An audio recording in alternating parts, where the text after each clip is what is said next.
Bibigay kami ng sulat kay General Bronner. Bibigay kami ng sulat sa kanya para hikayatin namin siya na sumama sa atin. Hikayatin namin siya na gampanan ang kanyang tungkulin bilang Chief of Staff. Ang Armed Forces of the Philippines ay ang protector of the people.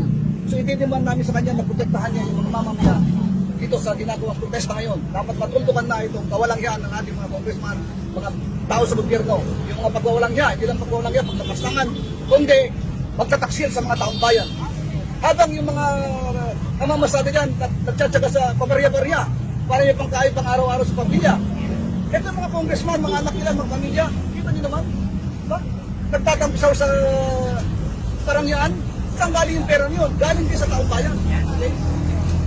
Saan galing yung pera yun? Galing sa pera na inutang ng gobyerno. Sino magbabayad ng mga utang na yun? Tayo rin, mga mamayan din. Ito yung ginagamit nila, ninanakaw nila, ginagamit nila sa pangsariling kapakanan. Hindi nila ginambalan yung kanilang tungkulin bilang mga manunungkulan sa atin. Ayan. Kundi tayo ay, hindi lamang tayo tinapastangan, tayo ay pinagtaksilan ng mga yan. Kaming dito ay pinubuo ng United People's League. Itong organisasyon na ito ay nabuo na yung mga miyembro nito ay walang political parties, walang mga religion, walang kinikilalang kultura o mga tribo. Sama-sama, regardless kung ano yung